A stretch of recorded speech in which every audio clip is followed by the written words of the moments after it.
Did you ever find Bugs Bunny attractive when he'd put on a dress and play a girl bunny? No. No. Neither did I. I was just asking. Did you ever think that maybe there's more to life than being really, really, really ridiculously good looking? Crush your enemies, see them driven before you, and hear the lamentation of their women. Oh, Hercules, Hercules, Hercules, Hercules! Silence! I kill you! You walk over, but you're limping back. It is his love. It is his passion. It is his fault he didn't lock the garage. We got no food, we got no jobs, our pets' heads are falling off! I feel the need for speed. Hey everybody, welcome back to the intersection of faith, family, and filmmaking. You're listening to Fearless with Mark and Amber. Here you'll find hope, truth, and practical encouragement to stand strong in your faith and lead your family with courage in today's culture. I'm Amber Archer, and joining me is my husband, author, director, speaker, Mark Archer. That's Space Peanut. You can learn more about us and our media ministry by visiting fearlessfeatures.org. It's also a great place to make that one-time or monthly donation if you are passionate about reaching the lost for Christ through media. Visit fearlessfeatures.org to share your support today. Buttered sausage. It's time to bring back Buttered sausage. Yes, it's back again. Let's talk about buttered sausage. Okay. Here we are, back for another Buttered episode. sausage. Weekly episode. That's Space Peanut. I'm going to take your buttons away. No, they're Yes. my buttons. They're precious to me. They sit on my desk. I see other things that are precious to you sitting on your desk. Yeah, What this do is you- show and tell. If you're listening, you're going to miss this. You should go watch the YouTube. What are you doing? Where did you find that? So I have to tell real quick the story of my toy cabinet back here behind you. Okay. Right. So I think we did Did a we? couple episodes ago talk about the garage sale find. this was a garage sale find. It was actually given to us by some friends, and it just happens to fit in my office. And I just happen to be a collector of toys from my childhood. Eclectic. Most of these are toys that I have saved, that my mom saved for me, and then I brought them, of course, over to the house. Some of them I have bought in my adult years, toys that I always wanted. I'm going to say it's a creative thing. It is. Like Omnibot back there, that one I bought new. I bought when I was about 25 because I always wanted it and I never got it. You're one of those So guys. I bought it on eBay. Yeah. It doesn't work, but Listen, if you're 25 and you're buying toys, it's all good. chicks dig it. But this is from my cell phone museum. This is a Motorola Meteor. This was my first cell phone. Okay. And it doesn't, What year do you think that is? this is probably about 93, 94, Yeah. I would guess. Yeah. So, I don't because know. I was still in high school. I got this, well, I got this shortly after, this was probably 93. It was right after I got out of high school, and cell phones were still expensive, but it was really a status symbol to have one. It meant that you were a businessman. Uh-huh. And so You were all about it. this was the one to have, and this is the one that was featured in Wall Street with Charlie Sheen and Michael Douglas. And so I had to have it. Honey, And I so love you. I love your phone. I'm actually trying to figure doing out how am I going to segue this conversation doing into what we're deals. talking about today. I know people have missed this because we've had these guests, and I haven't gotten a chance to really share meaningful content like this. So I looked this up on eBay. Yes. I found one new in the box Wow. for $225 Wow. with the charger. I'll have to find a charger and see if I can get it to turn on. So anyway, that's my phone. Okay. That's all I have to share. The rest of the show is yours. Go ahead. Okay. Well, on a more serious note, so I am excited to have been asked to be a keynote speaker for a pro-life pregnancy center in Kentucky in August. And this is a result of, we didn't mention, that if you are not a subscriber to Answers TV, our talk from the Ark Encounter is up on Answers TV. And so... I'm going to have to get you a script. I don't have any show notes for you. No, you don't. You keep throwing stuff in. I don't get this. You want to talk about my phone again? No. This is Okay, guys. this is Okay. sweet. Okay. Archaic action. All Okay, right. go So ahead. let's shift gears. You go ahead. I'll just be quiet. No. Let's talk about buttered sausage. Go ahead. Okay. So anyway, we're going to have special guest on today, Mhm. Kelli Carper, who's the executive director at Hope Lives Pregnancy Center in Carrollton, Kentucky. Okay. Okay, so she's going to be on here, our conversation in just a few minutes. But it was interesting. I was doing a little bit of research as to, just the status of abortion in America since the overturning of Dobbs, Mhm. Roe v. Wade with the Dobbs ruling. And interestingly enough, things are not better. Mhm. And now we're into this pill form, Yeah, the chemical the abortions. chemical abortions. So let me just read some of this. So the need for the pregnancy centers is so great, and I think that's one of the things when we made Inwood Drive. Mhm. If our first prayer was, Lord, break our hearts for what breaks yours, and immediately it was the issue of abortion, and there was a story here in Fort Wayne, so we made that documentary. Mhm. It's available on Amazon Prime and our website, DVDs, the whole 9 yards. And so looking at it, we can expose the issues, but it doesn't mean that things are going away. And even more so today, there's a great need for services for women to go in and get the help that they need. Mhm. Instead of choosing, again, like I just said, the chemical abortion is skyrocketing right now. And the latest Pew research, this was just June 17th of this year, 2026. The Pew Research report, it reminded us that despite all the cultural debate, hundreds and thousands of women still face unexpected pregnancies each year.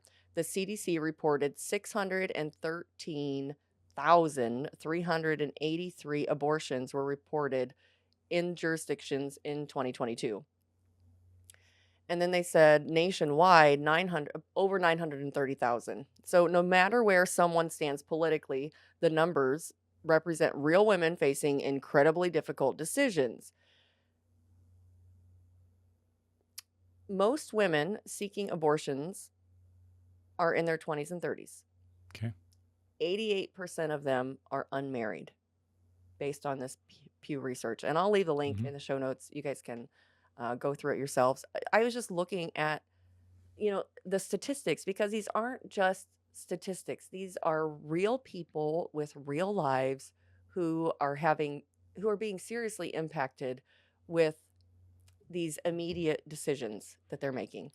So let me just throw in there the 88% that are unmarried. Let me just point out that the churches, the church in general, the Big C church, but all the individual churches who have refused to address these things, anything related to abortion, pro-life, have refused to address it because you've bought into the lie that this is a political issue. Mm-hmm. Okay.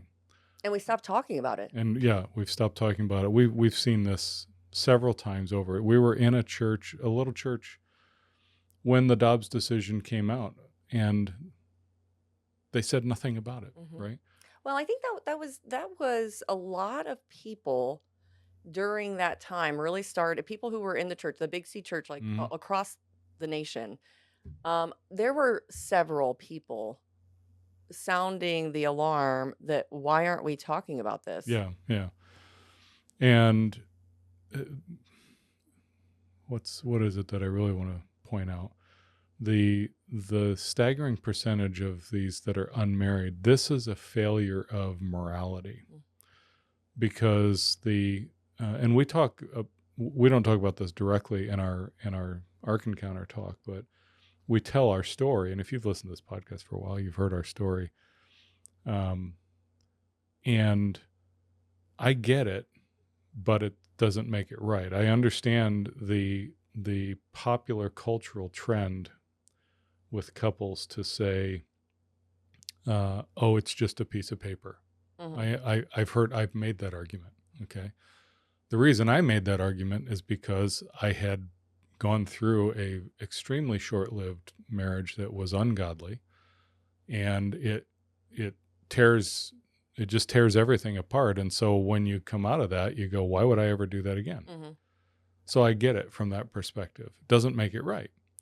And so this is a failure of the men, that all of these pregnancies, 88% of them are unmarried. This is because the men are living immoral lives, and we're putting things backwards, right? Well, and you have to go back to listen, if we're not talking about it, then the men who you're Mhm. speaking about are not being taught, Right.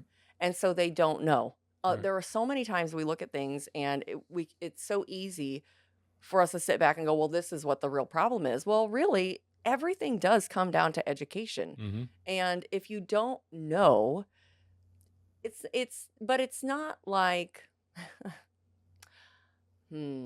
culture has done a really good job of marketing sex as, Recreational. there you go. Yeah. And so there are no consequences Yeah. for that until there are. Mhm. And then it becomes a whole different story. But anyway, but that's why, you know, supporting the pregnancy centers is so important, Mhm. all the more today than before, because now you've got people, women, young and older, some, I mean, what was I looking at? Some of them, nearly 6 in 10 women obtaining abortions since 2022 Mhm. have already given birth.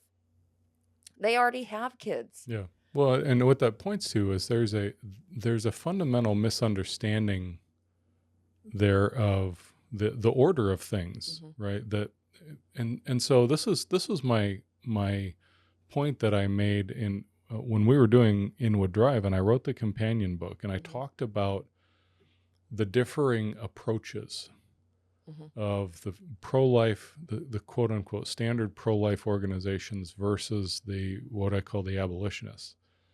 And I point out we all have the same end goal, but the approaches are different.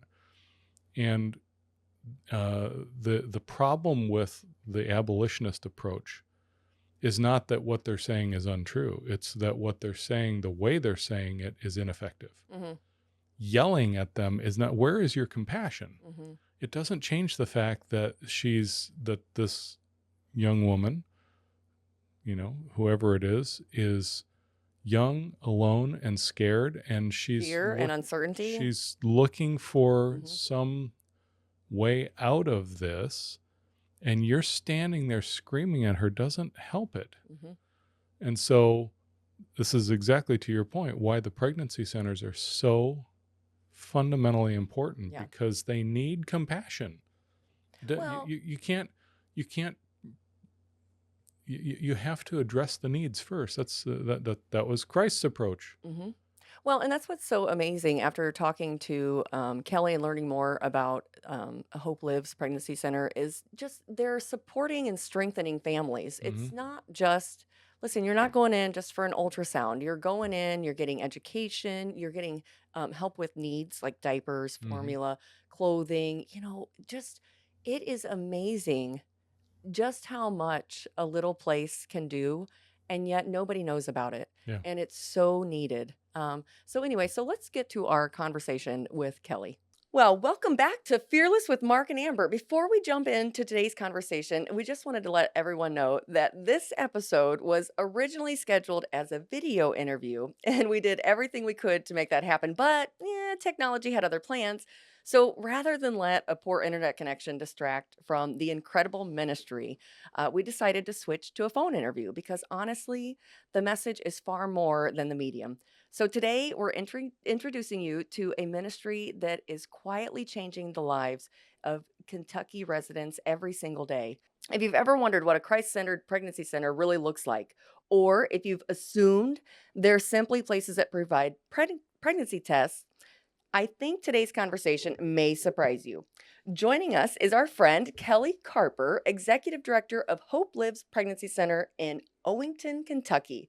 Kelli, welcome to the podcast. Yes, thank you, Amber and Mark, for having me. For those who have never heard of Hope Lives Pregnancy Center, tell us where you're located, who you serve, and what God laid on your heart that led to starting this ministry. Yeah, well, I think to fully explain that, I do need to go back a little bit to the beginning, really, which from my perspective, um, I began to feel the desire to help pregnant women after my husband and I experienced two miscarriages early in our marriage.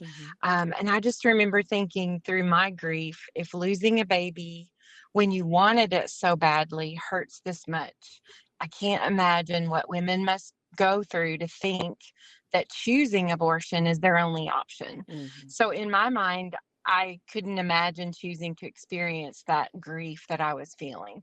But as God often does, He exchanged ashes for beauty and ignited a passion in me that has literally brought me here today, way out of my comfort zone, I might add. Yeah. Um, Go ahead. so, Hopeless Pregnancy Center is in Owington, Kentucky, as you said, Amber, and it's a very rural area. In fact, even just for any kind of pregnancy help, including prenatal care, a lot of the residents in that area have to drive 45 minutes or more. And so, it's our ministry is very unique in that it meets lots of different needs, not just those typical of what you would think of as an unplanned or a crisis pregnancy, although we do certainly help with those as well. hmm Well, and I think too, when we first spoke and you had asked, and everybody, on your board and over here at Fearless Features, we started praying about, is this a good fit? And one of the things that we first initially connected on was Mark and I also have experienced two miscarriages. And so we understand that brokenness that you feel, and yet God fills the void. And that's what's so important about your ministry is that it's gospel centered. Oh, yes, definitely. And unfortunately, that is also what sometimes sets us apart because we are definitely intentional about sharing the gospel. And everybody who comes through our door knows that, even those that may not quite be open to making a decision for Christ yet, or maybe they're even rejecting, they still want us to pray with them. And oftentimes, we do slowly see those walls coming down. Mhm. So it's incredible what God does there. I walk away every day just kind of, wow, look what God's done again today. Yeah. Well, and I think a lot of people, when they hear pregnancy center, they immediately picture one specific situation. It's kind of like what you were just talking about. But your ministry, it reaches much further than that. Can you share some of the different families that you're serving, the different needs that you meet? Oh, yes, definitely does again set us a little bit apart, gives us a little bit of the freedom to be able to minister to lots of different people and families in different situations. We not only help women in the unplanned pregnancies, um, but we also extend support to fathers, adoptive and foster families, grandparents. Being a grandparent now myself, that's kind of my favorite place to share support is Mhm. grandparents who come to us, sometimes even having sole custody of their grandchildren all of a sudden, and they're in a bit of a panic. But, even just grandparents who are a strong part of the child support system, and often, like I said, they may be the sole caregivers even. We just love to love on them and to share Christ with them in this kind of vulnerable moment maybe of their lives that they didn't plan for. Mhm. Well, and I think too, and that's really when you were just talking about grandparents. I mean, even in our families, we have grandparents who are caring for their grandkids, sole custody. So understanding that perspective, and I think a lot of people don't even think that that's kind of how families are structured these days. But we are seeing that on a rise, even in our area. Do you think that's the same there where you are?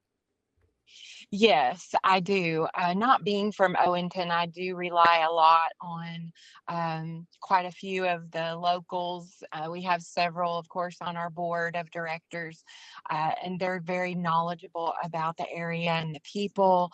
And so together, I feel like God just really put us all together for, of course, this purpose, but also He planned um, each person to bring what he has provided to them, as far as their wisdom and their knowledge together. And it just helps us to be able to meet the needs that are right there. There are a lot of adoptive families too, I'm finding in that area, which of course is really awesome. Hmm.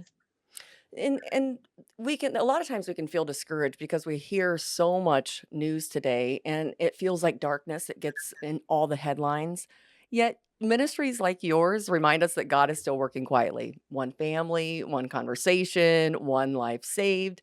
Can you share a story or maybe a moment just it recently or in the past that your ministry, who you've served and just what that looks like? Yes, I would love to do that. I do love to share the stories because I think people do resonate with, a story that maybe is similar to theirs, and it just really speaks to them.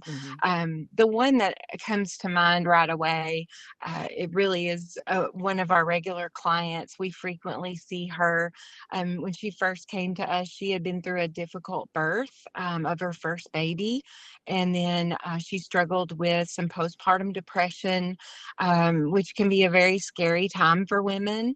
She signed up for our classes and began to visit about once a week with her little one.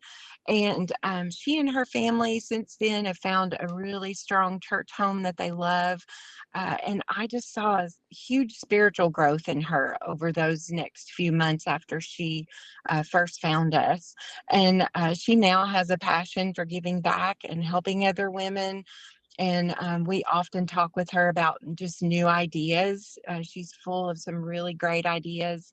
And it's just clear to me that God used her experience to strengthen her faith and also to ignite her passion and her talent, which we now see her using regularly. Hmm. And she and her little one are a shining light to us. We love it when they come by.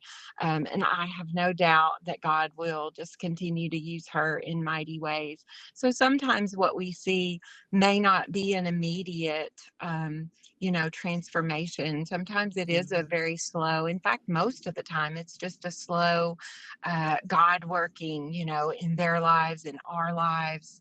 It's just a beautiful picture of the church as a whole, the Hmm. body of believers coming together and just listening and being obedient to God and then watching him work. Well, and that's what's so exciting. So, really, the exciting part. Let's talk about the opportunity and seeing the church gather and watch God work. So, Hope Lives. You're hosting your annual fundraising gala in August this year, and the theme is "Her Story, His Glory." And I'm just excited that and privileged and honored to be asked to be the speaker for the evening. So I thank you and your team for that. It's been fun getting to know all of you. But can you tell people what can they expect if they attend? Oh, yes, absolutely. So just a little background on that as well. I chose that theme, Her Story, His Glory, because it just seemed to keep coming up in conversations. It was very shortly after our last year's banquet that I just began planning the next one. You know how Hmm. that goes Yeah, yeah. with those big events. But everybody has a story of how God brought them to Hope Lives. And I just feel like whether they're a client, a financial supporter, or they drop off donations, there's always a story about why they are there. Why did God bring them there? How did they end up just with maybe that passion and that heart to help the ministry? Hmm. Um, some of the listeners may have heard Matthew West's song, My Story, Your Glory. The lyrics of that chorus began to really move me, which is where our title came from. Um, Matthew West writes, My story, your glory, my pain, your purpose, Hmm. my mess, your message. In all things, I know you're working. One life, one mission, one reason why I'm living. All for you, not for me. My story, your glory. That just sums it up right Yeah, there. yeah. To be honest, we could just say goodbye and go home right now, right? Like Yeah. that's such such a strong message. And so that night, we will be hearing some of those stories at the gala. Uh, and if you have a story, listener, that you would like to share, please email it to me. I need some more. I just love it. I don't get tired of hearing those, and I know that they will speak to those that attend that night. So, for someone listening who may feel unqualified or unsure how to help, what are the practical ways that they can get involved beyond financial support for Hope Lives Pregnancy Center? Yes, that's a great one. First, let me say that I think the testimony of every one of us who do serve in this ministry would include the words, but I don't feel qualified, Hmm. including me for sure. Our volunteers, our regular ones that see me every week, will tell you I probably say that at least once a day. um, but as we've heard the cliche, God doesn't call the qualified, He qualifies the called. And I do believe this is more than a cliche. It's so true. For many of us, He's been qualifying us for years as He's been writing our life story. So I encourage you, listener, not to say, but I don't feel qualified, but to instead say, I trust you, God, to give me what I need to serve you where you want me to serve. God's already working at Hope Lives, and if I leave or any of our current staff or volunteers leave, we know that God will continue that work. He's going to continue accomplishing His will. And just as in our churches, where God gives people different talents and abilities, He does the same in this ministry.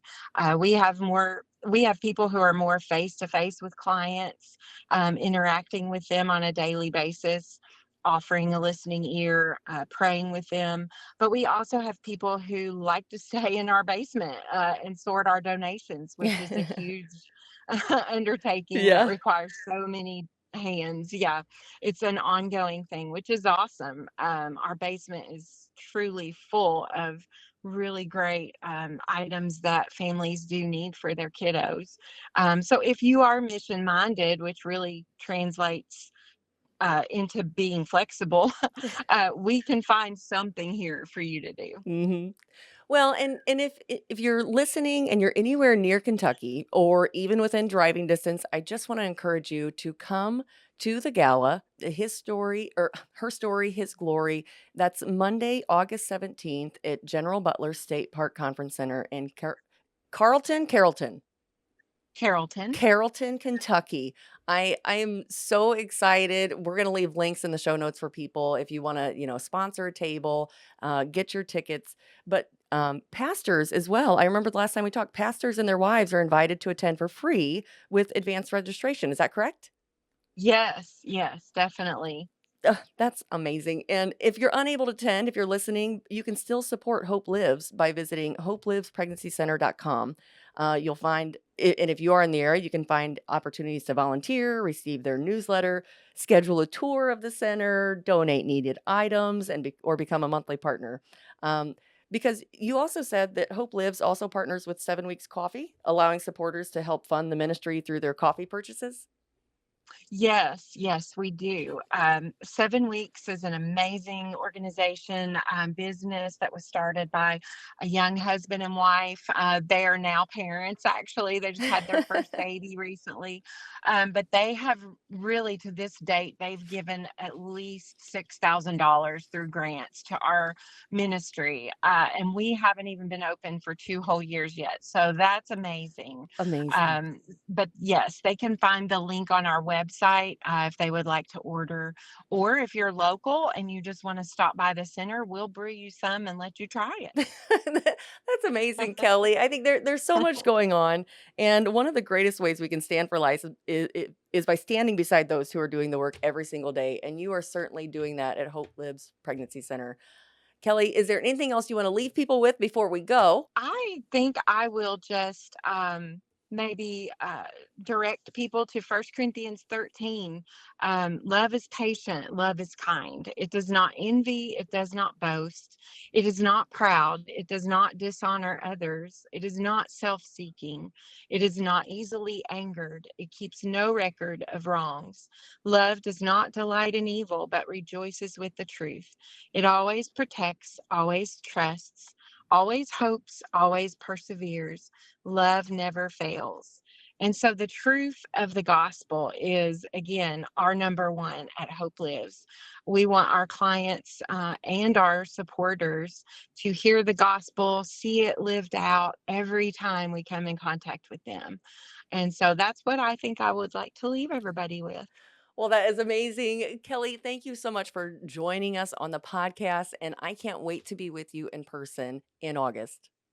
Yes, I'm so excited. And we do have a special music talent that's going to show up. But I'm not going to let that cat out of the bag quite yet. Keep it a surprise. Exactly. Oh, I'm so excited. Thank you so much, Kelli. I love you, sister, and I can't wait to be with you. Oh, you're awesome, Amber. Thank you. And thank you, Mark. You're awesome too. Hey, that's all the time we have for today, friends. Thanks for listening through to the end, and be sure to click that subscribe button so you never miss an episode. And share this with your family and friends. Until next time, march on, saints, and be filled with the Spirit. I am dangerous. I don't like you because you're dangerous. You're everyone's problem.